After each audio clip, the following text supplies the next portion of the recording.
Hoy tengo el honor de conversar con el doctor René Santisofión, un apasionado explorador de las grandes preguntas de la humanidad. Autor, investigador y buscador incansable del conocimiento que ha dedicado su vida a comprender la conexión entre ciencia y espiritualidad.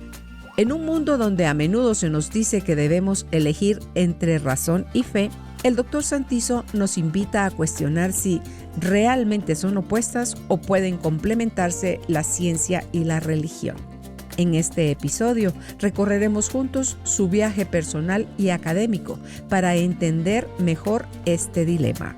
Empezamos. Las creencias no son ni buenas ni malas. Algunas nos han traído hasta aquí porque siguen resonando en nosotros y otras ya no son funcionales. Acompáñame y cuestionemos juntos si eso que pensamos es nuestro o de alguien más. Bienvenidos a Cuestionando Creencias Podcast. Hola mi tribu y comunidad amada de almas conscientes, gracias por estar con nosotros en este nuevo episodio donde conversaremos una creencia. La cuestionaremos porque da para mucho. Y dice el doctor que aquí nos podríamos pasar horas, días, semanas hablando del tema. ¿Quién es hoy nuestro invitado? El doctor René Santisofión. Él es médico y cirujano con especialidad en otorrinolaringología. Él es también escritor, autor de los libros Desde el umbral de la muerte y Morí y vi. ¿Cuál es la creencia que vamos a cuestionar?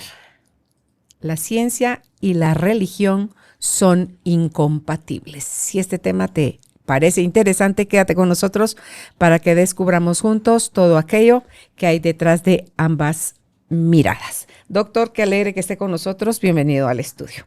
Buenos días, Carolina. Buenos días a todo el staff. Para mí realmente es un gusto y un honor nuevamente. Es muy agradable platicar con ustedes de antes y después y durante la presentación. He aprendido mucho, me ha dado la oportunidad de seguir investigando y dirigirme a su gran audiencia, que cada día miro que es más y un amigo, una amistad para todos ellos. Gracias, doctor. Lo que me encanta a mí con ustedes es que yo me topo con algo que me parece interesante y rápido se lo mando al doctor Santiso y le digo, doctor, mire esto, pensé en usted mucho porque por los temas que usted y yo conversamos. Y entonces, sí, Carolina, ya cuando usted ve el material y me dice, sí, esto se presta para que podamos tener una conversación sobre esto. Así que vamos a entrar de lleno con la primera pregunta, doctor. ¿Cómo nació su interés por explorar la relación entre la religión y la ciencia? Bien, Carolina, como comentábamos antes de entrar aquí al programa, uno se va creando por hábitos, por genética y epigenética, y va viendo culturalmente como a mí en mi caso me metieron, nací en una cultura teísta, somos católicos, me entrené o estudié con jesuitas, la primaria, la secundaria. Entonces, crecí en un ambiente religioso. Uh-huh. Luego entré a la universidad, a San Carlos. Ahí todo es ateísmo. Entonces, pero a mí como me venía guango, realmente no me apasioné por ninguno de las dos. ¿No peleó con ellos? No. Incluso yo quería leer a Nietzsche en la secundaria. Dijeron, mira, no lo leas porque no vas a entender. Lo leí y no entendí nada. Entonces, igual me quedé. Después, cuando entré a la universidad, que leía a Marx, un libro así gigante, yo quiero estudiar medicina, no filosofía ni economía, nada. Entonces tampoco lo leí. Y así pasó mi vida. Entonces, cuando comencé a estudiar ya medicina más profundamente, más profesionalmente, yo sí pensaba que la medicina era algo verdadero. O sea, todo lo que tenía la capacidad de ser comprobable, científicamente, verificable y experimentable, era la verdad. ¿Cómo salió de esa verdad? Entonces, cuando me morí la primera vez, ya lo dudé, el accidente de aviación en el 94. Ya tenía dudas, pero no certezas. Yo pensé que todo había sido por el accidente. Trauma craneoencefálico, todo mi razonamiento fue basado en lo que sabía de medicina. Lo que dice la ciencia. Lo que dice la ciencia. Yo dije, bueno, entonces hipoxia cerebral, reacciones epileptoides en el lóbulo temporal, hipoxia en algunas condiciones y me imaginé todo. 10 años después, cuando ya me tuve el infarto y todo, volví a sentir lo mismo. Entonces ya no era una duda existencial, ya era una realidad. Cuando me cuestioné cómo era posible hacer eso, fue cuando pasé pensando durante 6 meses, todos los días y todas las noches, ¿quién tenía la razón? Si la verdad o la ciencia. Ahí comencé a cuestionar mi verdad de la ciencia. Dije, entonces, ¿será que todo lo que sé de medicina también es un poco de cuento? ¿O será que sí es cierto? Entonces yo pasé pensando eso durante 6 meses. Y había una verdad también en la religión que lo llevó a cuestionar lo Sí, mismo porque que le yo- cuestionó a la ciencia. Sí, porque a mí me dice la religión, va, mira, vos te morís, te vas al cielo o al infierno y tu espíritu abandona el cuerpo y ya estás en otra dimensión, digamos. Así pocas palabras, las religiones. Entonces dije, bueno, si yo me vi de arriba, estaba en otra dimensión y pasé a otro lugar donde me sentí maravillosamente bien, significa que no solo existe esta realidad. Entonces, el resumen, como lo entiendo hoy, es que cuando uno se muere, ve la realidad. Hay una alegoría, se llama Alegoría de la Caverna, de Platón, en la cual dice que están unos esclavos viendo una pared. Y en la pared hay unas sombras. Y ellos creen que esa es la realidad. Entonces, cuando un esclavo se logra zafar y mira que esas sombras aquí están producidas porque hay una fogata aquí y aquí adelante pasan las figuras. Pues dice, esa realidad no es la verdadera, no que es esta la realidad. Entonces después mira que está la salida de la cueva y sale. Y dice, no, entonces tampoco es esta realidad. La realidad es la otra, la que está allá afuera. Entonces, ¿cuál es la verdad? ¿Cuál es la realidad verdadera? Entonces hoy le diría yo, esta es la televisión. Este es su mundo. Y afuera de la cueva es la verdad de la muerte. ¿Por qué? Porque ahí yo me di cuenta que no solamente existía esta dimensión. Pero- ¿Y cómo integró usted eso, doctor? Si usted venía formado fuertemente por ambas líneas, tanto la ciencia cuando estudió medicina como la religión, porque creció en un mundo religioso. Sí. Entonces, esos 6 meses pasé diciendo, bueno, ¿quién tiene la verdad? ¿La religión, que toda la vida había aprendido que así es? ¿O la ciencia, que supuestamente tiene toda la verdad? ¿O las dos tienen verdad? ¿O ninguna de las dos tiene la verdad? No sé. Pero la certeza que yo tenía ahí era que todo era verdadero. O sea, que la religión era verdadera, que las dimensiones eran verdaderas, que la ciencia también tenía parte de verdad. Entonces, ¿cómo entendía que todo tenía parte de verdad? ¿Cómo lo podía explicar? ¿Cómo podía explicar que me vi desde arriba, que vi mi vida en un instante, que me sentí unido al todo, una experiencia estática, aquí lo he platicado muchas veces, es una paz que no se puede expresar, inefable, que no hay comparación de ninguna forma. Entonces, ¿cómo podía entender todo eso? Yo sabía que era cierto. Tenía la certeza que así era. Y tenía la certeza que había muchas dimensiones y que la verdad no era una, no que eran muchas, pero que había una sobre todo, que es Dios. Pero ¿qué pasa? Póngale, doctor, cuando hay gente que como usted ha tenido esa experiencia, ese encuentro cercano a la muerte y describen altamente, la mayoría, los mismos estados, las mismas sensaciones, lo mismo se ve, lo mismo se siente, lo mismo se percibe hacia todos. Entonces, esa certeza que tuve ante la muerte, que conocí la verdad absoluta, de lo que era así, como Dios, yo sabía que así era. Pero ¿cómo lo explico? Es el problema. Entonces, después de 6 meses, en una madrugada a las 3:30 de la mañana, soñé eso. Soñé que todo era verdad. Bueno, todo me refiero que había una verdad de la ciencia, había una verdad de la religión y había una verdad de la filosofía, que eran verdad. Que yo lo que había visto era verdad. Que yo lo que aprendí de la religión era verdad. Que yo lo que aprendí de la ciencia era verdad, en parte. Lo que aprendí en la religión también era verdad, en parte. Sí, porque, le voy a explicar así rapidito. Dios no es como uno cree que es. Por lo menos lo que yo sentí. Va. Entonces usted me dice, al final del libro no escribí nada de Dios en el primer libro porque no quería entrar en esa disputa, polémica. porque yo sabía que así era, pero ¿cómo lo explicar lo que no sabía cómo? ¿Con qué palabras? Es inefable. Exacto. Entonces puse yo, Dios es más que cualquier concepto religioso, filosófico o científico que intente definir. Así una vez, para que sepan. No se metan porque no van a entenderlo. O sea, ni yo ni nadie, solo Dios. Va. Entonces, ante esa certeza sabía que había muchas dimensiones. Pero, ¿cómo pueden existir las múltiples dimensiones? Porque ya la ley física se lo puedo decir después de 30 años. Sí, hay una teoría que dice que hay muchas dimensiones. Por lo menos 11 dimensiones. Y por lo menos infinita cantidad de universos en infinitas dimensiones. ¿Qué quiere decir eso? ¿Que existe una dimensión diferente a esta? Sí, por lo menos 11. Y no las podemos ver. Pero en cada una de ellas hay infinitas, dice usted. Imagínese, o sea, la consecución de la teoría, de la relatividad, de lo que dice es eso. Mira, pues, si cada universo es infinito, todo lo que se puede imaginar, todo. Hay una película de Netflix que se cae, una manzana se pudre. Entonces, en las infinitas posibilidades del universo en el futuro, después de miles de millones, la manzana va a volver a rejuvenecer. Ya te puede hacer, ¿va? Es el árbol de la vida. Ahora ya se puede hacer. Esa es biología, después hablamos de eso. Entonces, si usted se cae una taza y se rompe, se llama entropía. Puede ser que la entropía regrese a la mesa aquí Sí. Pero dentro de miles de millones de años en este universo. Ahora imagínense, infinita cantidad, infinitas dimensiones de universos. Todo lo que se puede imaginar puede pasar. Lo que ponen de ejemplo los físicos es, en un universo ya hay dinosaurios viviendo con hombres. En otro universo hay Hitler ganó la guerra. En otro universo yo soy presidente, usted es presidente de Sudáfrica. O sea, todo lo que se puede imaginar. Entonces hay un universo con Dios. Pero será porque todo es un sueño. Es una forma de interpretación. En la física, la voy a contar. La física más moderna de la gravedad se llama la gravedad de, ¿cómo se llama este cuate? Holográfica. No vamos a acordar el nombre. Berlinde. Se llama la teoría de Berlinde. Está el universo completo aquí, digamos, ¿va? Entonces, aquí alrededor está la información. Uh-huh. Entonces, esa información de lo que está aquí adentro crea un universo holográfico. Es teoría, ¿va? Pero nadie puede decir que sí o que no. Puede ser.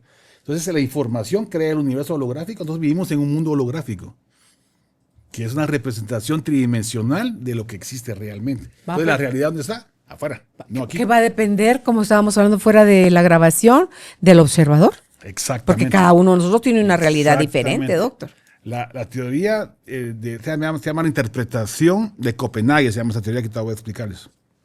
En el ejemplo de la doble hendidura, la rendija doble hendidura, pasa un fotón, o un electrón, o lo que quieran, una partícula cuántica. Pero en determinado momento la partícula cuántica pasa un fotón por las dos hendiduras, o sea que es una pared con dos hoyos, con dos ventanas. Entonces pasa un fotón. Este fotón de aquí solo pasa por aquí, ¿va? Por una hendidura. Cuando es materia, solo pasa por aquí. Entonces atrás se miran un montón de fotones o hoyos de bala, digamos. Pero en un momento, cuando usted deja de ver el experimento, esta partícula pasa simultáneamente por la otra. Se divide en dos. Se divide en dos. Y entonces atrás miran franjas blancas y oscuras, porque es una onda de posibilidades. Entonces en un libro que se llama El universo en una cáscara de nuez de Stephen Hawking, lo pueden ir a buscar si quieren, o La historia del tiempo, él dice, estas partículas cuando no están en los dos lugares, pues también puede ser, ¿va? O sea que no estén ni aquí ni acá, como el gato Schrödinger, que el gato está vivo o muerto a la vez, va. Entonces en ese ínterin, esta partícula puede ir, dice Hawkins, al final del universo, pasar por un supermercado y luego pasar por un restaurante, unas bromas ahí, ¿va? Pasa comiendo no sé qué y después llega al otro de la partícula al mismo tiempo. ¿Cómo es eso posible? ¿Cómo es eso? Entonces quiere decir que hay otras teorías que nos hace falta comprender. Eso se llama singularidad. La singularidad de la física lo que dice es que hay múltiples dimensiones, múltiples universos. Okay. ¿Y cómo ha peleado eso, doctor? Porque ha sido como una controversia, ¿verdad? Entre el poder, quién la tiene, porque todos nos queremos adjudicar la verdad, la ciencia o la religión. ¿Usted cree que son compatibles o que son incompatibles? Son compatibles, ya, se los puedo demostrar. Es más, vayan a leerlo, no me crean a mí. Okay. Porque ahora pasamos a la filosofía. Porque del positivismo es que todo el mundo dice, bueno, entonces lo material es lo que existe, lo demás no existe, como decía Kant. Lo que está más allá de lo que entendemos con la razón, no lo podemos entender. Pero que dice que solo podemos entender lo que está en nuestra mente, lo que no. Pero se quedó a medias, Kant, le faltó un poquito. Porque esas singularidades que van más allá de la física, por ejemplo, los agujeros negros son una singularidad. Hoy sabemos que está el agujero negro, pero qué pasa adentro no sabemos. Entonces el límite de nuestro conocimiento está ahí, y eso se llama singularidad. ¿Cómo comenzó el Big Bang? No sabemos. Hay teorías, ¿verdad? La teoría del multiverso, la teoría del campo de Higgs y todo eso. Pero antes de eso no sabemos. La física y la matemática de hoy no se puede explicar eso. La física de los agujeros negros no se puede explicar. También es inefable. ¿Perdón? También es inefable. Inefable ahorita. Porque yo sí creo que vamos a entender cómo surgió el Big Bang. Yo sí creo que no ahorita, ¿eh? Sí vamos a entender qué es la materia oscura del universo. Sí vamos a entender qué es un agujero negro, pero no ahorita. En sus dos experiencias cercanas a la muerte, que usted se murió, sí, en el infarto y en el accidente aéreo, sí, usted tuvo, además de esa sensación de bienestar, ¿le decía a ese bienestar Dios? Sí, yo como lo explico a veces cuando me preguntan es, mira, es que Dios para mí cambió el concepto que tenía de Dios, no es el que yo lo que tengo ahora de la religión. O sea, Dios, un Dios personal que castiga, que mira que me porto mal y me va a castigar, eso no es Dios. Ese es Santa Claus. Es Santa Claus. Dios es mucho más grande de lo que puedan imaginar. Entonces, Dios se puede manifestar en la naturaleza, sí. ¿Saben qué? Estaba viendo un libro de Hawkins, una entrevista. Él decía, igual que Einstein, que él lo que trata de entender es la mente de Dios, dice él. La mente de Dios son las fórmulas de la se llama teoría del todo. La teoría del todo es la gravedad, fuerza nuclear fuerte, fuerza nuclear débil y electromagnetismo. Cuando se unan esas 4 teorías físicas, se forma la teoría del todo. Pero entonces yo digo, esa es la teoría del todo de este universo. Pero la teoría del todo de los demás universos, y son infinitos. ¿De dónde surge eso? De un creador. La palabra creador es muy chiquita. Eso queríamos hablar, ¿verdad? Que no va a llegar a entenderlo. ¿Quién es el creador? Entonces cuando dice, bueno, Dios es bueno, Dios es más que bueno, pues. Dios es malo, Dios es más que el concepto. Porque el concepto lo tenemos en la cabeza nosotros, ¿verdad? No es que exista la maldad. Esa es teoría mía. Tal vez nos lo vendieron en concepto para tratar de explicárnoslo. Claro. O sea, nosotros creamos un lenguaje para podernos comunicar. Pero cuando comenzamos a tratar de entender el lenguaje, eso hizo Wittgenstein, un filósofo, se dio cuenta que no es tan como creemos. Nosotros creemos que yo creo que yo le hablo a usted y usted me va a entender lo que yo estoy diciendo. Y lo que no le pregunto. No es así debería ser, pero no es así. Porque cualquier palabra, usted tiene unas interpretaciones diferentes que yo. Porque yo sé que estamos en la misma cultura y estamos hablando español. Pero si hablamos chino, si hablamos japonés, si hablamos alemán, menos. Claro. Entonces los criterios, los conceptos como el to be gringo, el ser y el estar, están en la misma palabra. Otros no.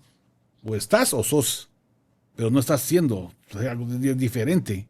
Son conceptos diferentes, ¿ya? Entonces, por ejemplo, Dios es un ser o es un estado. Entonces, Dios es un ser para el judaísmo, cristianismo y el islam. Digámosle, para resumir, porque la palabra no dice lo que yo estoy pensando. Dios es un estado, sí, también. ¿Por qué? Porque Dios es el reino celestial, Dios es el Espíritu Santo, Dios es el Tao, Dios es el parinirvana. Entonces están hablando de lo mismo. Uno está hablando del ser y otros están hablando del estado del reino celestial. Entonces, ¿Dios qué es? ¿Un ser o un estado? Va más allá del ser y el estado. Cuando usted se murió, ¿sintió el ser y el estado? Sí, porque lo que quiero, eso iba. Cuando me preguntan, yo digo, es que yo no vi a Dios con los ojos, sino que lo sentí. Entonces es un ser y un estado. Es una palabra que ni siquiera esas dos cosas son. Es más, porque como que se volvió, ¿sabe cómo más o menos lo puedo explicar yo? Como que tirar una gotita en el mar, pero el mar es infinito, ¿ah? Y usted es una gotita. Como que y se juntó al mar. Ajá. Pero las sensaciones no son sensaciones humanas. Pues, o sea, no es que yo tenga la emoción aquí de la paz, porque la paz que yo tengo en mi cabeza es la paz que yo he creado y cultivado a través de mi vida. Incluso antes de mi vida, en el embarazo de mi mamá y todo lo que traigo encima de los genes. Pero no es eso. Es más grande. Entonces dice, bueno, ¿Dios es un creador? No, Dios es más que un creador. ¿Dios es bueno o malo? Dios está más allá que el concepto del bien y el mal. Dios castiga todo. Castigo no es para los humanos, no es para Dios. Las palabras que nosotros usamos, necesitamos esos conceptos. Sí, nosotros no podemos entenderlo porque no tenemos las palabras. Ni la razón, decía Kant. Eso es metafísica, ¿va? La metafísica son las singularidades de la física, lo que está más allá de la física. Que podemos seguir aprendiendo, sí. Podemos romper paradigmas físicos y matemáticos, sí, lo podemos hacer. Y pues, además, se ha demostrado en la gravedad, a través de la historia. Todo. Usted mira la historia de la física y mira cómo hemos ido avanzando. Mira usted la medicina igual, la evolución también. La evolución le falta un montón de conceptos que no lo dijo Darwin. Por ejemplo, la simbiosis, la genética, la explosión del Cámbrico y un montón de cosas más. Entonces son muchas teorías que hay que complementar así con las de Darwin para ir mejorando la teoría. No es que sea falsa. No peleando ni rechazando. No. Tomando lo mejor de cada teoría para crear una teoría buena. Entonces la vida también es así. Si usted piensa que su religión es la verdad absoluta, pues déjeme decirle que no. La religión, no solo de Dios. Porque la religión, ¿cuántas religiones hay? Y para cada quien su verdad, ¿va? Entonces, los campos del sentido de Marcus Garvey en lo que se llama neorrealismo, en la filosofía actual es esa. Él dice, bueno, entonces para los budistas, el budismo. Para los cristianos, el cristianismo. Y para cada quien su religión. Y todos van a estar contentos y felices si siguen sus prácticas religiosas. ¿Por qué? Porque todas las religiones tienen un común denominador, que se llama la regla de oro, que es el amar al prójimo, respetar al enemigo y perdonar al enemigo, que todo dice el cristianismo, que es muy importante. Si usted perdona, usted se va a liberar. Claro. No es un favor que le hace al otro. No, usted se está librando psicológicamente del problema. Entonces, todas esas cosas que uno comienza a entenderlas, pues también me preguntan, ¿puedo te confundir? No, porque yo ya tengo mi foco aquí, yo ya vi que todo es real. Ya vi que todos tienen parte de verdad. Yo ya lo viví, ya lo sentí, ya lo palpé. Entonces, por eso es que puedo seguir leyendo y no me confundo como mucha gente me dice, ¿no? Claro. Es que lees tantas cosas que vas a parar loco. No, le van no. ampliando el concepto. Estoy como confirmando lo que yo sentí en ese instante, ¿no? En ese inicio de búsqueda, doctor, hubo una persona o un libro que le ayudó a ver este tema que estamos hablando hoy, esta creencia de si son compatibles o incompatibles la religión y la ciencia, que le ayudó a usted. ¿Cuál fue su primer? Usted que ha leído 15,000 libros. ¿Cuál fue además de su experiencia, sí, de ya lo vivido, que usted lo confirmó en la segunda muerte a través del infarto? Sí. Va. Ya la vivencia, dijo usted, esto ya lo comprobé otra vez. A vivir otra vez, sí. Ahora, cuando empezó su búsqueda, ¿a qué acudió? Entonces lo que hice fue un experimento científico. Ajá. Si yo tengo una teoría que me la imaginé porque estaba fumado, va a estar bueno. Incluso hasta yo me pregunté, ¿será que es cierta? ¿Será que es una realidad o será que es ilusión? Entonces, ¿qué tenía que saber? ¿Qué tenía que investigar? ¿Qué es la realidad? ¿Y qué es la ilusión? ¿A qué libro se fue? Entonces, lo primero que hice cuando me metí a las 3:30 de la mañana ese día fue la Biblia. Okay. Lo que tenía a la mano. Entonces leí la Biblia y me salió, así como dicen las canciones y las historias y todo. Van a creer que es mentira, pero es cierto. Decía una parte. ¿La abrió al azar? Así, la abrí. Oh, ahí estaba su respuesta. Entonces dije, bueno, ¿qué dices aquí? Ahí dice, saca la lámpara debajo de la mesa y ponela arriba. Algo así dice, ¿va? No sé. Es como que uno ponga la luz arriba. Entonces yo lo entendí como lo que tenía que hacer era compartir esa experiencia. Eso es como mi mensaje, digamos. ¿Va? Digo, pero ¿cómo la comparto si ni yo la entiendo? Entonces digo, bueno, entonces tengo que ir a leer. O sea, que toda esa información que usted ya estaba descubriendo la sacara de la caja en la cabeza, sí, de abajo de la mesa, y la saque afuera, que la exponga. Comparto, sí. Ok. O sea, el mensaje que yo entendí era ese. O sea, bueno, si ya viviste esto, si ya sabes que la verdad, que hay muchas dimensiones para que me expliquen algo, que Dios existe, pero no como creen las religiones, lo que es más grande, más amor o más lo que quieran. O sea, todo lo que se imaginen de Dios es más mucho todo. más. Sí, o sea, ¿ustedes creen que el universo es Dios? Son infinitas cantidades de universos. ¿Ustedes creen que el amor es Dios? Dios es más que infinitas cantidades de amores, o el concepto de amor, para que me entienda. Va mucho más allá. O sea, el amor de la babucha, o sea, no es nada comparado con ese amor verdadero divino, pues si lo quieren usar con palabras, porque no se puede expresar. Entonces, todo lo que ustedes traten de entender de Dios, sí lo pueden percibir, sí pueden sentir el amor del prójimo y ser parte de Dios, sí. ¿Pueden creer como Einstein y como Kaku que la mente de Dios son una teoría física del universo? Sí. ¿Quieren creer como Spinoza que la naturaleza es Dios? Sí. ¿Pueden creer en el panteísmo budista y del Tao? Lo que es el Tao es todo lo que digan del Tao no es el Tao. ¿Se da cuenta de lo que significa eso? Lo que acabo de decir yo. Todo lo que puedan decir del Tao no es el Tao.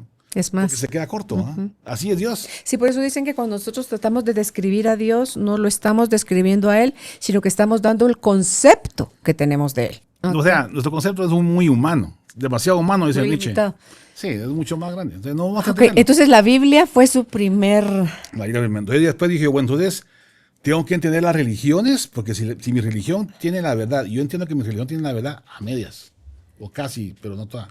Quiere decir que las demás religiones también tienen ahí leyó todos los otros libros. Entonces leí la Torá, el Corán, los Vedas, el Tripitaka, el libro egipcio de los muertos, el libro tibetano de los muertos, el Tao, las analectas de Confucio y otros más que no me acuerdo. Que ya nos lo dijo en un programa en Carolina, la mujer de hoy. ¿Concluyeron en qué todos esos libros que tienen su base? Concluyeron fundamentalmente en que llaman la regla de oro. Ahora que hay internet, ahora que hay ChatGPT y ese DeepSeek, que está maravillosamente, porque todas las cosas que me quedaron así como pendientes ahí, los meto ahí rápido, me sale toda la información. Entonces, busquen ahí en DeepSeek o en ChatGPT, se llama regla de oro. Entonces, busquen en cada libro, yo eso quizás hace poco lo hice, buscar el texto específico, porque no me acordaba dónde lo había leído en cada cosa, porque como he leído tanto, no me acuerdo exactamente dónde está. Entonces busquen la referencia bibliográfica de la regla de oro en el Tao, y le sale. Busquen la regla de oro en el Corán, y le sale. La regla de oro en la Torá, en lo que quieran, cualquier libro de religión, y en todas está. Entonces, uno es la regla de oro, amar al prójimo y no hacer daño a los demás. Dios va. Pero ¿quién es Dios? También me pregunté yo. ¿Quién es Dios en la realidad aquí nosotros? Dios es el prójimo. ¿Y quién es el prójimo? El prójimo, estamos samaritano, era el enemigo del judío. Era el palestino. El palestino ayudó al judío. ¿Va? ¿Te acuerdas de la historia? ¿Va? Que era un samaritano que era de Samaria, pues se llama samaritano. Y el judío, es que iba que en camino lo asaltaron. Entonces el judío lo asaltaron y se quedó herido en el camino. Entonces vino el palestino samaritano que iba pasando por ahí y al enemigo, que en esa época también eran enemigos, lo ayudó. Entonces el enemigo es su prójimo. Entonces ¿a quién hay que ayudar? O perdonar, en este caso, al enemigo. Lo que pasa es que nosotros no lo entendemos así porque a veces nos quedamos un poco limitados en el entendimiento de las palabras que estamos hablando aquí, las palabras y las cosas de Wittgenstein y de un montón de filósofos. Entonces, esos conceptos están universalmente humanos. Es la moral humana, es una prueba de la existencia de la moralidad divina, dice Kant, el imperativo categórico. Es universal. ¿Por qué todos tenemos el mismo concepto de amor al prójimo? ¿Por qué? Es genético, tal vez. Pero genético que va más allá de lo biológico. Porque una obrera ayuda a la reina obrera porque tiene que rescatarla.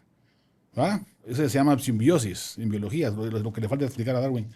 Pero esta simbiosis no significa que la obrera va a rescatar a su otra obrera, no lo va a hacer. Porque tiene que sobrevivir, el instinto de naturaleza de sobrevivir. Pero los humanos no. Los humanos dejamos la vida por alguien más.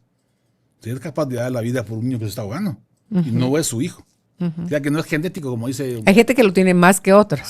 Lo va desarrollando. Entonces hay gente que es verdaderamente espiritual, verdaderamente compasiva, empática, con fe, caridad. Que no tiene que ser de su sangre para hacer todo eso. No tiene que ser de su sangre para que lo pueda salvar. Y eso no lo hacen los demás animales. Las hormigas, las abejas y lo que usted quiera, sí. Pero con sus iguales. Pero no con el enemigo. Entonces es la enseñanza. Es la filosofía de la enseñanza del amor al prójimo. Es más profunda de lo que uno normalmente entiende. Entonces, ese concepto de regla universal en las religiones me sirvió como base para decir que todas las religiones tienen parte de verdad. Nosotros los humanos creamos los ritos y todo lo demás como parte del criterio de amar al prójimo, digamos. Y todas las demás reglas. Amar al prójimo es amar a Dios. En las religiones. Pero ahí las filosofías. Bueno, de ahí pasé a la ciencia, porque también quería saber ciencia qué onda con la medicina, que estaba equivocado o no. Y la ciencia es buena, porque la ciencia tiene un buen método que se llama hipotético deductivo. Pero no es absolutamente cierto. ¿Por qué? Porque hay otras teorías filosóficas que se llama epistemología, en la cual el falsacionismo, hay otro que se llama falsacionismo positivo, y los paradigmas de Kuhn, y los nada vale, dice Feyerabend. O sea que la casualidad puede hacer que se desarrolle la ciencia, no solamente el conocimiento. Por ejemplo, las inyecciones ahorita de los Ozempic para bajar de peso fue casualidad. El Viagra fue casualidad, usaban para accidente. Estaba para una cosa y funcionaba para otra. Y la penicilina también. Entonces, ¿la ciencia también la podemos manipular para el mal? Sí. ¿Podemos manipular información para vender? Sí. La religión también. La religión, la filosofía, la economía, que son constructos abstractos humanos que nos sirvieron para separarnos de los animales. O sea, nuestra gran capacidad humana es crear constructos abstractos mentales, la verdad. Nosotros creamos nuestra verdad, creamos nuestra razón, hablamos idiomas porque los creamos. Entonces quiere decir que esa capacidad de creación, de la construcción abstracta mental es lo que nos separa de los animales.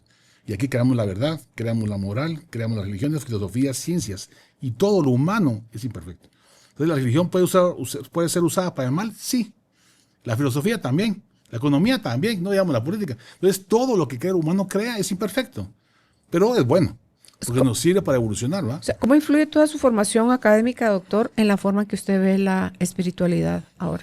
Yo ahora, mis residentes, yo soy profesor de la Universidad de San Carlos, les meto mucha filosofía, porque les digo eso. Miren, muchachos, ¿ustedes creen que nosotros traemos aquí la verdad absoluta? No.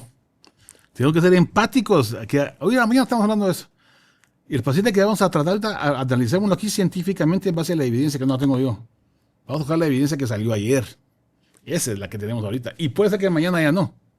Pero es la que tenemos ahorita. Tenemos que basarnos en algo, pues. Entonces creamos. Entonces, si los comienzo a cuestionar sobre la espiritualidad, se los recalco a cada rato. Usted tiene que ser empáticos con el otro. Cuando ustedes estén acostados, yo ya estuve acostado en un intensivo, ya estuve acostado en una sala de operaciones, he estado acostado en consulta externa y en todos lados. Cuando ustedes estén ahí, se van a dar cuenta. Primero el paciente. Pónganse en el lugar del paciente. Porque ustedes pueden ser el próximo paciente. Entonces tiene que quedar la empatía.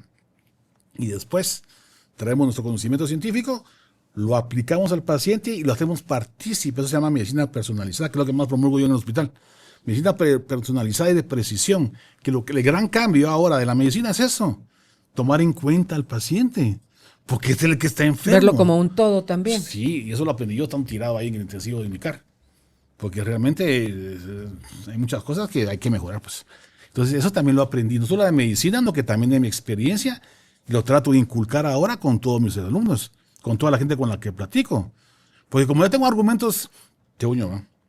También puedo estar equivocado también, pero lo dudo, porque ya tengo muchas cosas que confirman todo eso. Ya tengo 30 años de estar leyendo lo mismo. Cuando dicen, hace poco me dijeron, es que yo estoy estudiando, llevo un año de tanatología, me dijo ahí, alguien va.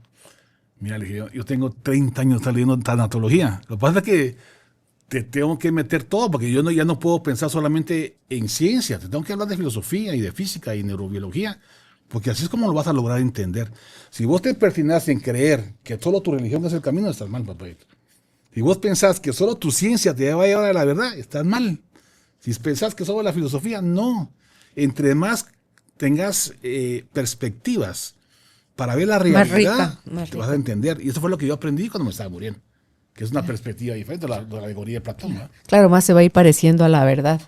Eso. ¿Cuáles son las mayores lecciones, doctor, que ha aprendido sobre la convivencia entre ciencia y fe? Que la ciencia me fundamenta la fe. Lo que pasa es que la gente no entiende eso, pero en algún lugar lo leí, que no me acuerdo ni dónde, que decía que cuando los científicos lleguemos a la cumbre de la montaña, ya va a estar sentado ahí Buda, Jesucristo y los demás. Porque nos están enseñando lo que nosotros creíamos que era mentira, porque pasamos un periodo de la Ilustración donde la razón y el humano era el perfecto, un engaño total y absolutamente. La religión cada día está tomando un nuevo auge científico. Fíjese que ahora yo lo resumo así. Se lo dije antier a mi sobrino. Mira, pues, le dije yo, no te hagas bolas. La felicidad es un estado mental. Entonces, la felicidad del estado mental está basado fundamentalmente en momentos de bienestar. Y los momentos de bienestar se fundamentan en 4 pilares. Bienestar físico, mental, social y espiritual. Si quieres experimentarlo, experimentarlo, y si no, probarlo, si quieres probarlo. Físico es hacer ejercicio, comer bien y dormir bien, en resumen, ¿va? Porque son muchas cosas más. El mental tiene un propósito de la vida, el superarte, el lograr tus motivos y tus metas. Es bueno que tengas algo en tu cabeza para hacer todos los días. El social, no dejes de lado nunca a tu familia, tus amigos, tu compañero, tu vecino. Convivencia. Alguien con quien amar, alguien con quien compartir, alguien con quien platicar. Somos animales sociales. Y la parte espiritual. El sentido de la vida. Si no crees en una religión, pues cree en lo que querrás, pero Dios es más allá de lo que vos puedas entender. O sea, que entenderlo como querrás y agarrar una religión, o no inventártela si quieres, pero seguirla. Porque esa parte espiritual del ser humano, todos la traemos. No puedes vivir sin espiritualidad. Incluso los ateos, los ateos no creen en Dios porque no entienden la palabra que es Dios. Cuando un ateo me diga a mí, mira, Dios es esto, y no existe, te digo, bueno, tienes razón. Pero si no entienden qué es Dios, y nunca lo van a entender, y nunca lo van a poder definir, porque yo lo investigué 30 años y no encuentro una forma de explicarlo, que alguien me diga a mí, No es una forma cerrada, pues, porque es abierto. Es abierta y se manifiesta con el amor, con la fe, con la caridad, con la naturaleza, con la ley de la gravedad si quieren, con el Big Bang si quieren, con el ajuste fino, con la inteligencia. Hay una teoría que se llama diseño inteligente, con la formación de la vida, con el ADN, con la moral humana que estamos hablando aquí, o con la conciencia, ¿sabes? La conciencia que le expliqué ahorita, ¿verdad? Que la conciencia, se llama el amigo de Wigner. El observador determina la realidad del fenómeno cuántico, ese determina a un observador y otro observador y llega hasta Dios como conciencia universal. Y está en el libro de Stephen Hawking que se llama El futuro de la mente, que está en Sophos, por cierto. Y otros lugares más. O búsquenlo, sí, pues, o búsquenlo ahí en internet. Okay. Ahí está, para que se den cuenta que mucha gente lo dice, no solo yo, ¿no? ¿Cuál es el mayor reto con el que se ha enfrentado, doctor, al hablar de este tema?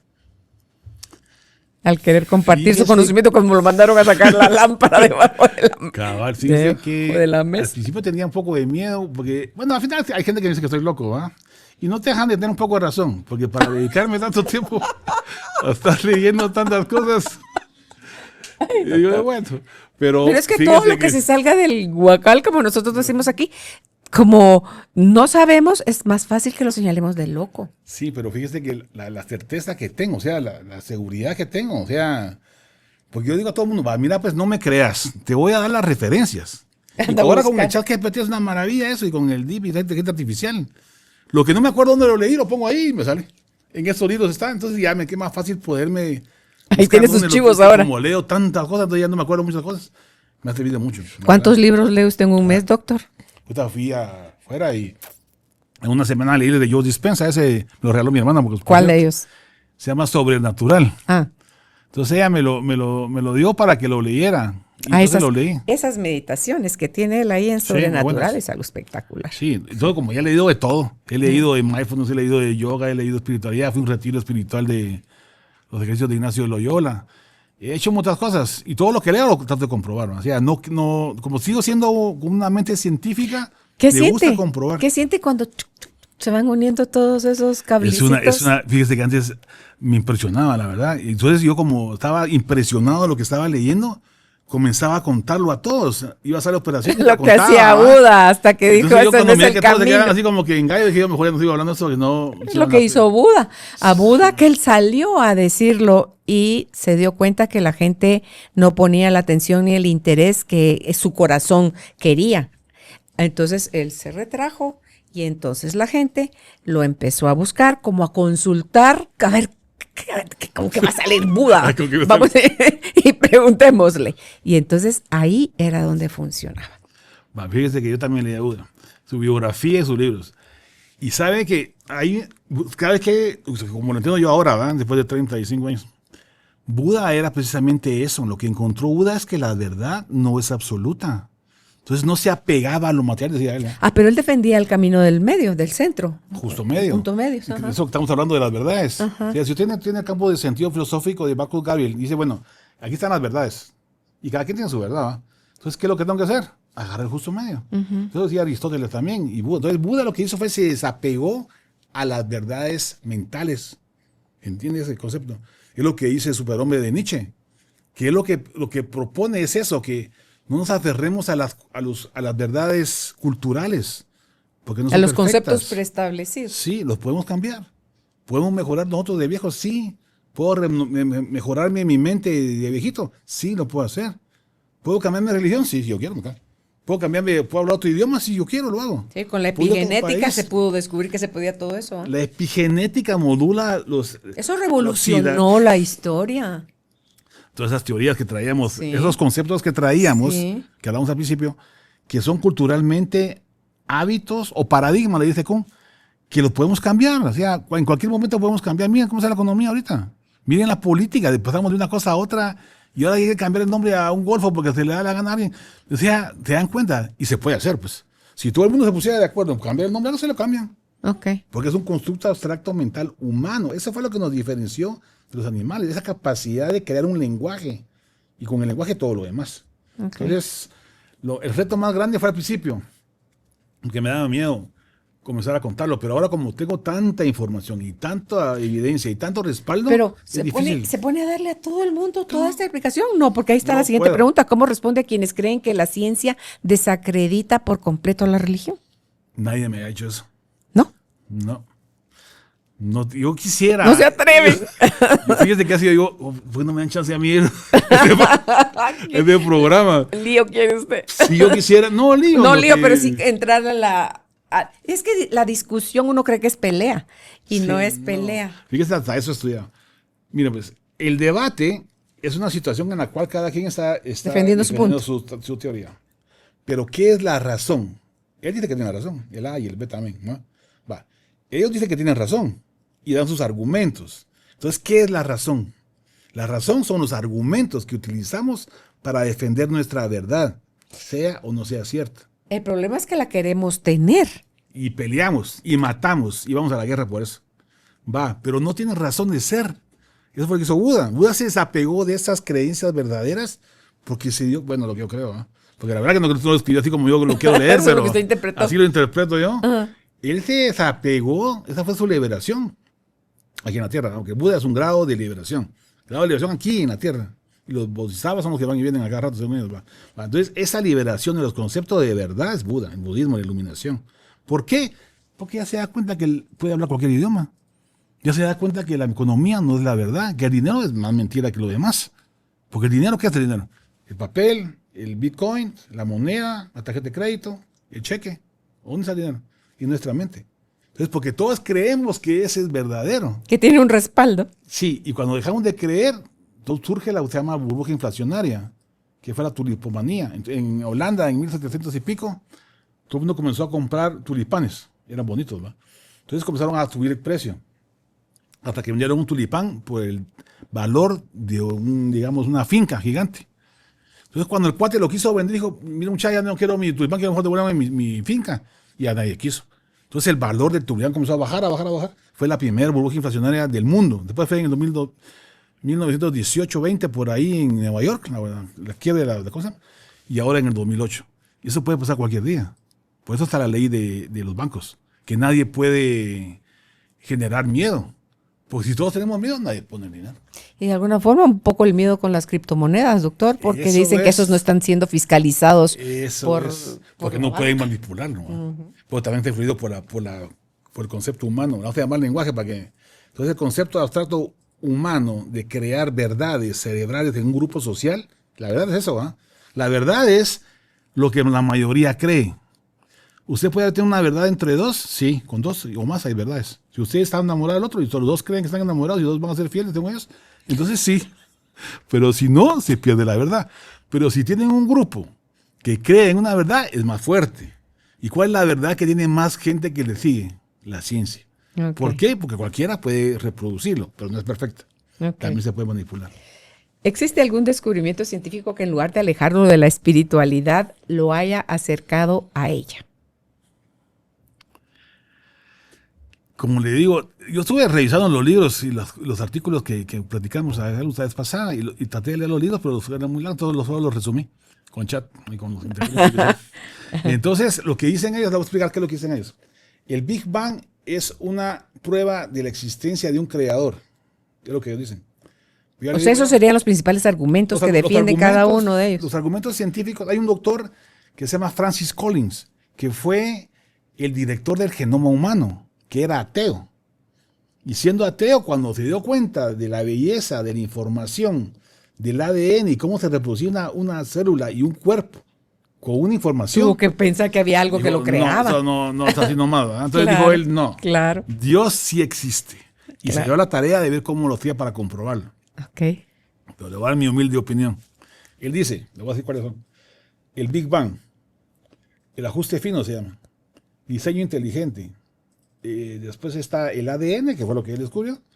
El origen de la vida primero. Después el ADN. Todo eso se puede explicar con otras teorías.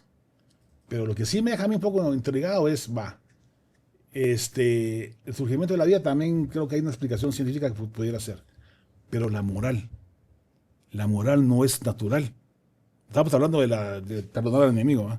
Eso no es natural. Tiene que haber algo más. Porque no es natural. O sea, usted busque evidencias científicas y no la va a encontrar. Y la otra que me convence a mí, la moralidad universal, el imperativo categórico de Kant, más allá de las singularidades de la física, es precisamente el observador. Porque el fenómeno observador usted lo puede experimentar. Usted agarra un puntero láser y póngalo en un vaso, un vidrio o algo. Va a ver que las partículas se dividen. Entonces realmente sí estamos co-creando la realidad. Y lo que crea la realidad, el observador, que todo el mundo se confunde con eso, es la conciencia. Pero ¿qué es la conciencia? Como siempre yo sigo leyendo, la conciencia, la última teoría, la que más me encaja a mí, se llama la teoría de la información integrada de Tononi y Edelman. Y lo que dicen ellos es, en resumen, que se llama el bit, el 0 y el 1 es una información. Entonces la relación de cualquier cosa con cualquier cosa es un traslado de información. Calor, frío, humedad, cualquier cosa. Entonces esa información va en aumento. Entonces cuando tenemos un coeficiente de información arriba de 0.37 es que estamos conscientes. Entonces, en resumen, todo tiene una conciencia, solo que en pequeña cantidad. Y nosotros tenemos ya 0.37. Entonces yo puedo saber que tengo conciencia activa en mi cerebro, sí. ¿Cómo? Pongo un estimulador magnético transcranial y reviso mi resonancia magnética y miro cómo responde mi cerebro. Con ondas. Sí, con ondas. Si el estímulo, no hay estímulo, es 0. Y si hay estímulo, es 1. Entonces la correlación entre 0 y 1 a nivel cerebral, a la hora que yo esté despierto, es 0.37. Si estoy dormido, póngale 0.25. Y si estoy soñando, tengo 0.28. Por ejemplo, números. ¿Va? Eso le iba a decir. Son números que pueden variar. Pero entonces eso significa que hay una correlación de información. Entonces, ¿qué es la conciencia? La conciencia es un fenómeno de información, traslado de información que está en todo el universo. Vamos a todo, todo se va juntando, ¿va? Entonces sí, es un grado que es una conciencia universal, que se dispersa en el universo, geográfico o no, no importa, pero que nos crea más información. Y la capacidad de correlación de la información integrada es la conciencia. ¿Qué viene? La conciencia es el alma y el espíritu y todo eso. Entonces, ¿la conciencia crea el universo? Sí. Es lo que más me ha llegado a mí como complemento de toda mi información. Póngale, yo pienso en los científicos, en los inventores. Están tan enfocados, diría usted, mientras más presente, más enfocado esté, más en conexión están con la información esa en el universo. Es como que se sacleara una antenita y la información está ahí vibrando. Y yo me conecto con algo, tuve una idea, dice uno, ¿verdad? Y lo baja al plano físico y entonces ahí surgen los inventos. Sí. Y que entonces, porque así como lo están descubriendo ahorita aquí, lo pueden estar descubriendo ahorita en China, y otro anda en Chile y otro anda en Rusia. Pero está sucediendo al mismo tiempo. Exacto. Quien lo registre primero es al que se lleva el crédito. Según una teoría, se llama gravedad emergente de Berlín, se llama. La teoría. Eso. Sí, lo que estoy ahorita, la teoría esta que le conté de la gravedad que emerge del. Lo que usted está diciendo ahorita, que toda la información está alrededor del universo. Lo que usted acaba de decir ahorita es eso. Que toda la información está aquí en el universo, en la orilla, pues, digamos. Y en medio hay un universo holográfico. Entonces, ¿la información de dónde viene? Del borde del universo. Se llama teoría de la gravedad emergente de Berlín. Lo pueden buscar ahí a cualquier momento. Mire qué interesante, porque yo no leo nada de eso, pero son cosas que a mí se me ocurren. Y le salgo a Álvaro con que, ¿sabes qué estaba yo pensando? ¿Ah? ¿Cómo no sabía? No sé, solo se me ocurrió. Yo decía, si tu teoría es la verdadera, digamos, ¿va? Yo pienso que son solo imaginaciones. No, tiene su fundamento físico. Pero póngale como yo no leo nada de eso. Sí, ok. ya, no me crean. O sea, es porque uno accesó esa información. Yo no sé.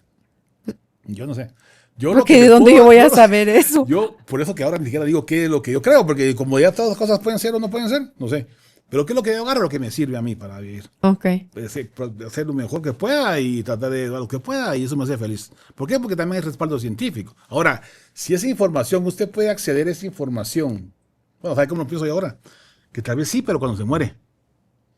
Pues cuando se muere, ¿cómo me di cuenta de todas esas cosas si no sabía? Yo no Porque sabía. entró al campo del todo. Por eso, yo creo que cuando se muere. Ahí se absorbió usted información como esponja. Sí. Por lo menos, es que fíjese que es raro porque lo sabe. No es que ha ido a leer, bueno, ahorita tiene leído 30 años. Y yo creo que al final todos tenemos la información adentro. El problema es que como nos sentimos separados y vemos como que tenemos borde, que es la piel, entonces ahí es como que ya no tengo acceso a eso, solo los inteligentes o los privilegiados o los que pueden comprender. No, yo creo que todos tenemos esa información. Fíjate que Platón decía el mundo de las ideas, como leo de todo, ¿va? Entonces, estoy diciendo yo, bueno, si, eso es lo que le conté de la cueva, ¿va? Si el mundo de las ideas de Platón fuera la información en el universo holográfico, hay muchos más que hablan de esa teoría, tenemos universo holográfico. Stephen Hawking incluso también lo habló, hay varios. Y de Linde que lo acaba de escribir con matemáticas. Estoy hablando de matemáticas, ya, no estoy hablando que sí que se la inventó, se la fumó, no. Fórmulas matemáticas. Entonces, ese mundo de las ideas de Platón, puede ser eso. Yo me pongo a pensar, bueno, entonces el mundo de las ideas ahorita podría ser el inconsciente colectivo de Jung, sí. ¿Por qué? Por el idioma. Está toda la información. O sea, bueno, nosotros tenemos un idioma donde creamos conceptos que no representan las palabras, pero el mundo de los conceptos existe. ¿No? ¿Cómo nos comunicamos? Entonces, ese mundo de las ideas de Platón puede ser el inconsciente colectivo del planeta, sí, o el constructo abstracto mental de las verdades humanas, sí, o los conceptos morales de la humanidad, pueden variar, ¿va? Pero también, entonces, esa capacidad de transmitir información con palabras, gestos, o como quiera, es el mundo de las ideas de Platón. O sea que no anda tan gallo, porque todo el mundo le tira a Platón. Pero también como que por ósmosis nos pasamos la información. Un montón, porque doctor, usted comienza a aprender de que está en el útero materno. Y antes, ¿verdad? La genética de sus tatarabuelos también la trae. Claro. Pero la epigenética del embarazo moldea al feto y a la criatura. Lo que come la mamá va al niño a comer. Lo que sufre la mamá de estrés para pasar hábito, el niño no va a pasar. Entonces, esa información epigenética modula los genes del niño. Y usted nace con problemas cardíacos, pero su epigenética con alimentación sana, sus cuidados de físico y todo lo demás, puede cambiarlo, puede modificarlo. Y ahora con esa cosa de la... Hay un nuevo descubrimiento que ganó el Nobel, que usted puede reestructurar las células Entonces usted puede sacar una célula de la piel mía y la hace ingeniería genética y la puede volver una célula embrionaria. Entonces, de mi Ya célula, sin ser siquiera del cordón umbilical. nada, de donde quiera, de la piel. Me acuerdo ahorita cómo se llama el cuate ese. Es un japonés. 2012 creo que fue. Se llama las células embrionarias de... Un nombre japonés, no me acuerdo. Va. Entonces, esas células, y mira pues, me saco ahorita una célula de mi piel. La pone. Va. Saco otra célula de la piel. Entonces, hay unos factores, ¿va? Los modifican con esos factores y yo puedo hacer que esa célula se convierta en un espermatozoide. Oiga, pues. Y la otra la puede convertir en un óvulo. Entonces yo me puedo... Y después autofecundar. Y agarro la célula. Mire, pues, ¿cómo sabe loco eso? ¿Cómo es eso? Es cierto. Ya está experimentado, ya están haciendo. Entonces usted agarra un espermatozoide y agarra un óvulo mío, de mis piel, y crea una criatura. No es un clon. Es de mis células. Entonces, usted se puede rejuvenecer. ¿Pero qué hace un otro Bueno, usted? No, pero es un otro un ejemplo usted. exagerado, ¿va? Pero sí se Pero puede no lo hacer. han intentado hacer. No. Ya me había yo usted asustado. Porque eso pensé en la ¿qué fue la oveja? La Dolly. La Dory. La Dolly es una risada. Eso ya es otra cosa. O sea, usted te puede regenerar su piel. O sea, yo tengo mi corazón malo, ¿va? Entonces, ahorita dentro de unos 50 años, bueno, René, Benín, te voy a tocar unas células de la piel aquí. Venite en 6 meses y te vienes por tu corazón. Así. Ya lo regeneramos. Y la cosa es cómo hace para que esas células Se vuelvan corazón. eso. Entonces el detalle es ese, pero ya están haciendo. Entonces, Toma células del corazón. Sí. Pero lo que quiero decir es que pueden hacer cualquier célula. O sea, ya no necesitan ir al embrión o al cordón umbilical. Cordón umbilical. Eso ya que se olviden sus bancos. Wow, imagínese cómo va a estar la ciencia, doctor. Para entonces, lo que yo solo cruzo los dedos es que nuestro nivel de conciencia sea también de un nivel alto para no hacer mal uso de esa ciencia. Pues todos tienen que estar iluminados como Buda. ¿Usted no vio la película La Isla?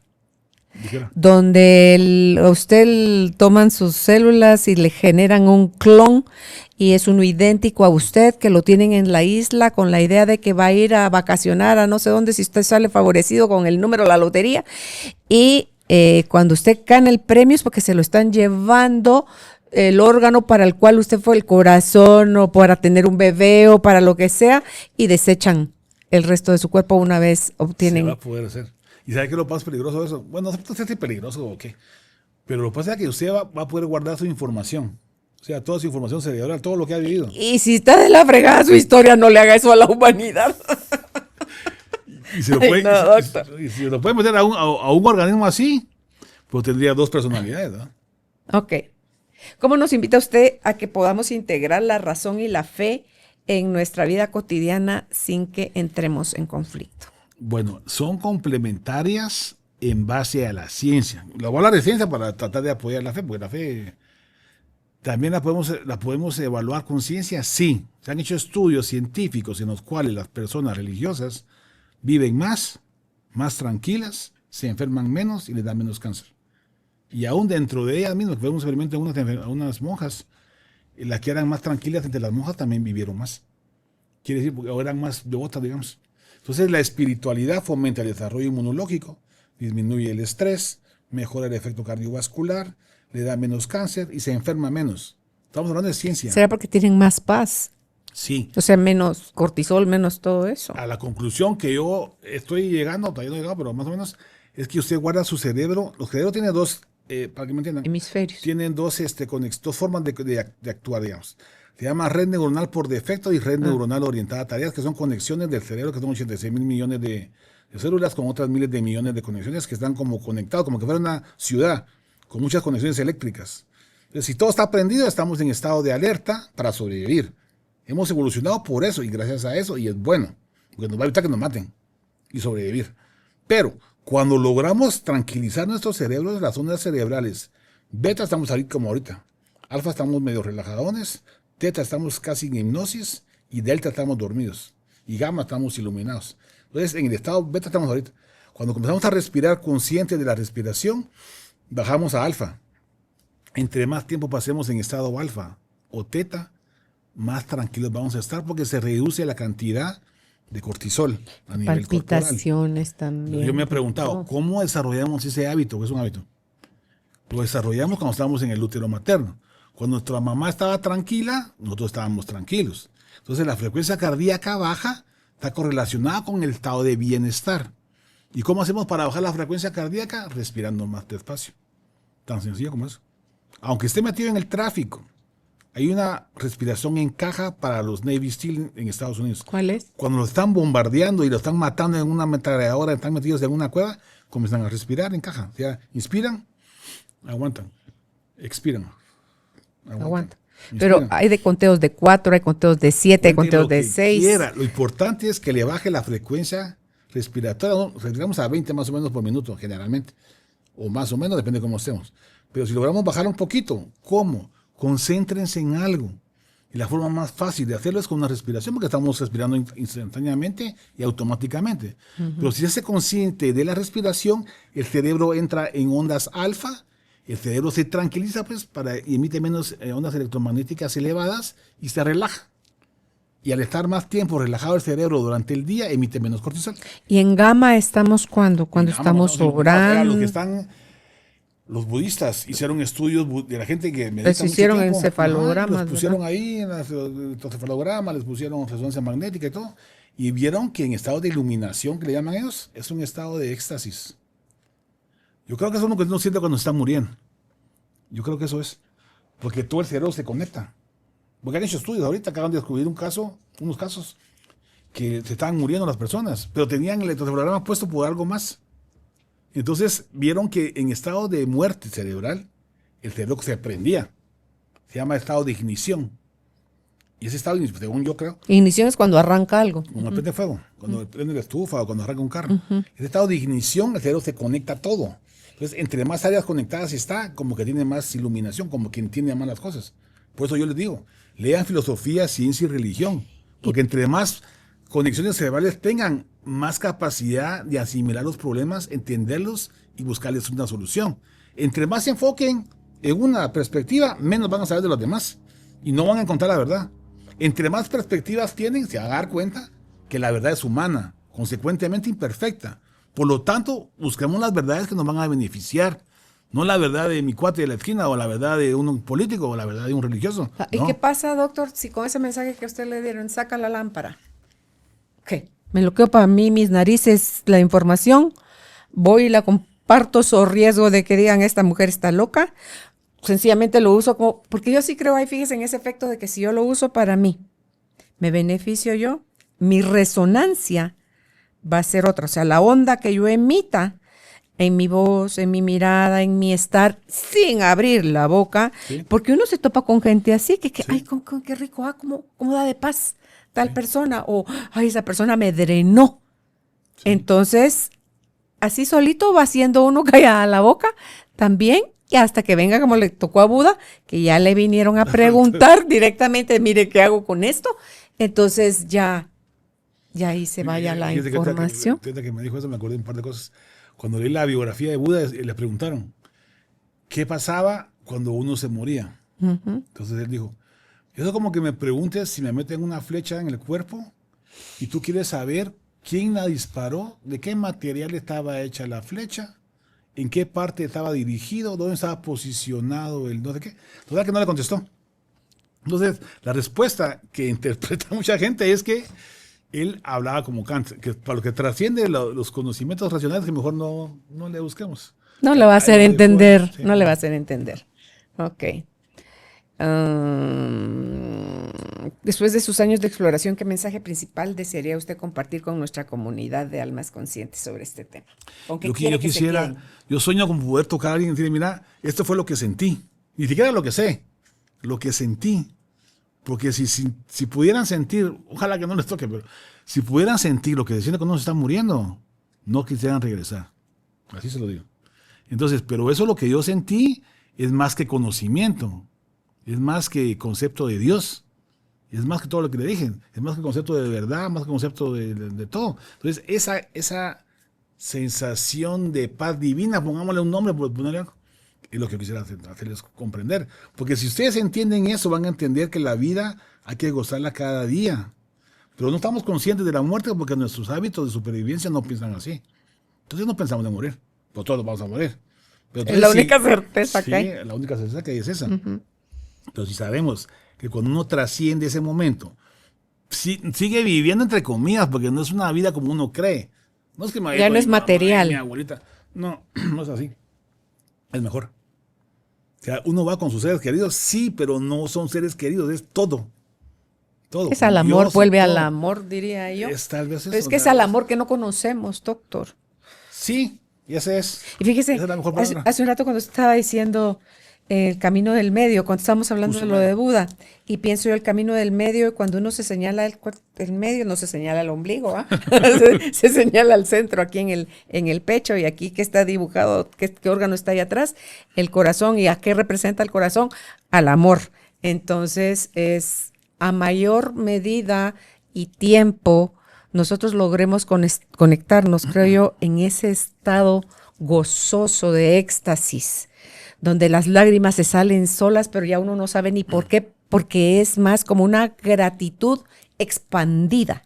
Es como un estado de bienestar tan grande que uno quisiera quedarse ahí, ¿verdad? Entonces, cuando usted decía hace un rato también sobre lo del samaritano, el palestino y el judío, el que viene y lo está botado en el piso y lo ayuda al enemigo y el Dios, es que para que yo pueda ver en el prójimo, como usted decía también, de Dios, a Dios en el prójimo, exacto, primero tengo que reconocer que está en mí, pero que también está en usted. Eso. Y que no el suyo es mejor que el mío, sino que no hay medidas.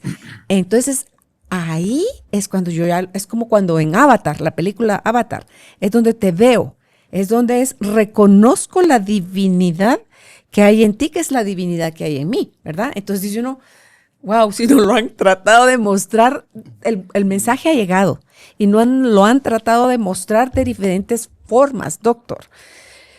De canciones, de películas, de libros, de experiencias, que su cuerpo, dijo, si a la primera te chatío no me entendió con el accidente aéreo, sí. se va a producir, se va a producir un infarto y pues qué rico que usted responda a nuestra invitación con un sí, de venir a compartir con nosotros, doctor, que no están peleando la ciencia y la religión. Y como diría Haroldo Cabrera Mancio, cuando estamos discutiendo uno solo de los polos, cuando estamos divididos, dice, nunca la ignorancia fue más atrevida que cuando critica lo que no conoce, ¿verdad? Entonces, para dejar de entrar, para ampliar la mente, hagamos lo que hizo usted. Leamos. Investiguemos. Lo que del debate, digamos, de manera de explicárselo. Entonces, ese A y B, como van a defender sus verdades con sus razones, aunque sean imperfectas, el ejercicio debería ser, bueno, ahora voy a pensar como el otro. Voy a tratar de entender al ponerme otro. Sus zapatos. Entonces, si usted se pone del lado del otro lado y comienza a leer de otra perspectiva y comienza a leer lo que uno cree que es falso, va a comenzar a entender que no toda su verdad es verdadera. Entonces, ahí es donde sí hay un debate y hay una síntesis se llama dialéctica, de la tesis, antitesis y síntesis de Hegel. Entonces, esas tesis, antitesis y síntesis se conjugan en una síntesis, pero cuando los dos intercomunicadores cambian de puesto. Ese es el ejercicio que hay que hacer en una universidad, no el debate. Porque el debate va a ir a buscar sus argumentos para defender su verdad, sea a cualquier costa. Entonces nunca van a estar de acuerdo. Va a ser muy raro que alguien te ponga de acuerdo. Pero si siendo reducido. Y se cambia de posición y comienza a ver, aunque no me pasó a mí, estaba en un país, en el extranjero, y me pusieron a hablar contra la cirugía. Yo soy cirujano. Entonces, el otro cuate que era el anfitrión, ni modo, se puso del lado de la cirugía, porque todos éramos cirujanos. Entonces, él era más fácil convencer a los demás. Pero ¿cómo los convencía yo que no había que operar si yo soy cirujano? Entonces, ahí me di cuenta, cuando comencé a leer, dije, entonces también ellos tienen parte, los médicos, digamos, médicos internistas, tienen también parte de verdad. De no operar hasta que sea la última opción. Hasta que sea. Entonces, bueno, los argumentos son estos. Entonces, ¿quién tiene la verdad? Los dos. Entonces, ¿qué buscamos? El camino del medio. Y como usted decía también durante la entrevista, doctor, la empatía. Para poder ser yo empático con usted, tengo que irme y colocar en esa posición y ver que yo le pregunto a usted, ¿qué mira usted en esta compu? Y usted me va a definir, no sé si aquí está el logo, pero digamos que aquí está el logo. Usted me va a escribir el color, la lisura, la textura y un dibujito. Y yo voy a decir, no, doctor, está hay luz, hay letras, está blanco, o hay colores, o hay figuras, ¿cómo que usted no las ve? Nos cambiamos de posición y entonces vamos a ver que el otro, claro, desde la otra perspectiva, y eso es lo que nos pasa con las relaciones interpersonales o intrapersonales. Desconocemos la cantidad de información oculta, negada, resistida que hay dentro de nosotros que no nos conocemos. Y para podernos conocer tenemos que abrir todos los archivos y decir sí pasó, pero ya pasó.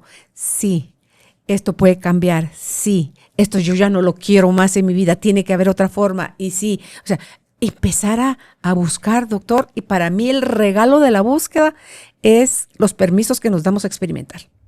Sí. Porque si no lo vivo en mi carne, como le pasó a usted con sus 2 muertes previas a cuando finalmente se muera, no sé si va a requerirle otra antes de cuando finalmente se muera.